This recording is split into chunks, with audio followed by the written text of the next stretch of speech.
ग्वालियर से। राधे राधे महाराज जी। महाराज जी, आपने हमें एक भाई के अपने बहन के प्रति क्या कर्तव्य है इसके बारे में एक वीडियो में बताया था। आज मैं आपसे जानना चाहूंगी कि एक बहन का अपने भाई के प्रति क्या कर्तव्य होना चाहिए। अगर भाई बहन कभी आपसी लड़ाई में एक दूसरे को अपशब्द कह देते हैं तो क्या इसका पाप लगता है महाराज जी? या देखो, एक घर में स्वाभाविक अनुकूलता प्रतिकूलता में थोड़ा एक दूसरे के प्रति रोष हो जाना वो कोई अपराध के अंतर्गत नहीं आता। जहां हम 4 बच्चे 4 परिवार के लोग रहते हैं तो कभी छोटी मोटी अनुकूलता में उसे हमें ऐसा वचन नहीं बोलना चाहिए जिससे उनका दुख हृदय में बहुत लंबे समय तक रहे। छोटी मोटी बातें तो ठीक है, हमें ऐसे वचन नहीं बोलने चाहिए कि हमारे वचन का दुख वो जब याद करें तब हृदय में। किसी के प्रति भी ऐसा नहीं बोलना चाहिए, क्योंकि सबके हृदय में परमात्मा विराजमान है। हमको भाई क्या, अच्छा एक भाई तुम्हारे घर का है और बहुत से भाई पूरे भारत में हैं, ये सब हमारे भाई ही तो है ना। हमको भाई के प्रति भाव रखना है। जो हमारे समान है वो भाई के, और जो हमसे बड़े हैं वो पिता के समान, जो हमारे छोटे हैं वो पुत्रवत। हमको किसी का भी दिल नहीं दुखाना, क्योंकि सबके दिल में भगवान विराजमान रहते हैं। तो एक समाज जो हमें मिली है उसमें हमारा बहुत रोल है। हम किसी की पत्नी हैं, हम किसी की बहन हैं, हम किसी की माँ हैं, हम किसी की बेटी हैं। तो हमको ये सब रोल निभाने हैं। ये हमको एक अभिनय मिला है इस जगत नाटक पर। यदि हम ठीक अभिनय कर ले गए तो हम मुक्त हो जाएंगे। अगर अभिनय में चूक हो गई तो बार बार जन्म, बार बार मरण, ये दंड मिलेगा। तो पहले तो हम खूब नाम जप करें, और एक भाई के प्रति नहीं, हम संपूर्ण भारतवासियों के प्रति, विश्व के प्रति भाईचारे का ही व्यवहार रखें। सबको हम अपने भ्रातृतुल्य ही देखें और मृदु वचन बोलें। और कभी अगर हमसे कठोर वचन हो जाता है तो जब हमारा गुस्सा शांत हो तो हमें क्षमा मांग लेनी चाहिए।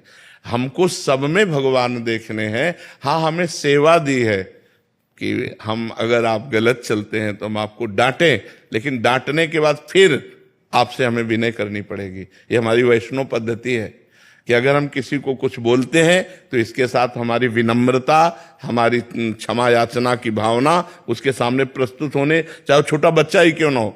अगर हमने डांटा तो इसके बाद देखो भाई, हम तुम्हारे अच्छे के लिए डांटा, तुम क्रोध मत करना। हमने जो बोला उसको अगर तुम्हें बुरा लगा हो तो क्षमा करना, लेकिन हम आपको अच्छे के लिए डांटा। तो हमें चाहिए कि हमारा व्यवहार सबके प्रति मृदु हो, हितकर हो, मंगलमय हो। अलका जी। राधे राधे महाराज जी।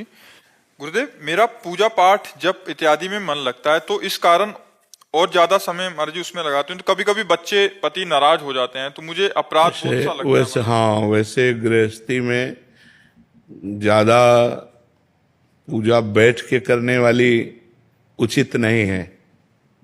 रसोई में काम कर रहे, राधा राधा राधा, अपने पति को टिफिन लगा के दे रहे, भोजन पवा रहे, बच्चों को पवा रहे, ये पूजा ही हो रही।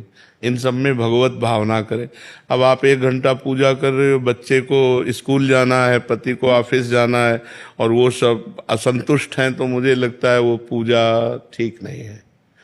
पूजा उतनी ठीक है बैठ करके जिससे हमारे परिवार का बैलेंस बना रहे, हमारे परिवार में सब सुखी रहें। क्योंकि वो भूखे चले गए ऑफिस तो उनके अंदर आपकी भक्ति का विरोध पैदा होगा।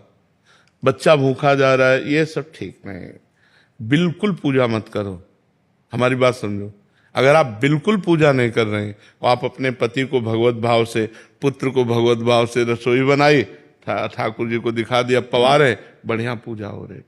नाम जप करना है ना। देखो, गोपी जनों की जब दिनचर्या में देखो तो लीप रहे तो भगवान का चिंतन कर रहे हैं, रसोई बना रहे तो भगवान का चिंतन कर रहे हैं, गाय दूह रहे तो भगवान का चिंतन कर रहे हैं, धान कूट रहे तो भगवान। क्या हम लोग ऐसा नहीं कर सकते? हल जोत रहे हैं, व्यापार कर रहे हैं, नौकरी कर रहे हैं, जो हमें पद सेवा मिली है, हम भगवान का नाम जप करते हैं, उस सेवा पर ध्यान दें।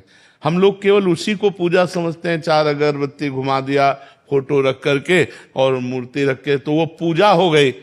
अच्छा, एक बात देखो, अचल मूर्ति में हम भगवान की भावना कर सकते हैं, फोटो में, विग्रह में, लेकिन चलते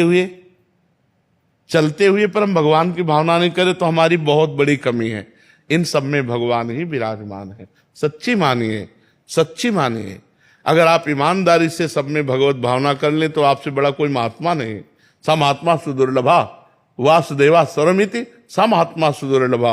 और अगर भगवान चले जाएं तो देखो, आप अपने प्रिय पुत्र के शरीर को जला देंगे, प्रिय पति के शरीर को जला देंगे। क्यों? क्योंकि भगवान अंतर ध्यान हो गए।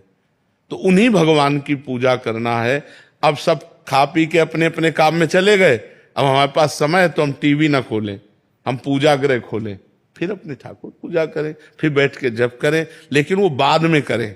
पहले पति पुत्र की पूजा करें, उनको भोजन, उनकी तैयारी कर दें, जो भगवान ने गृहस्थ धर्म दिया उसका पालन करें।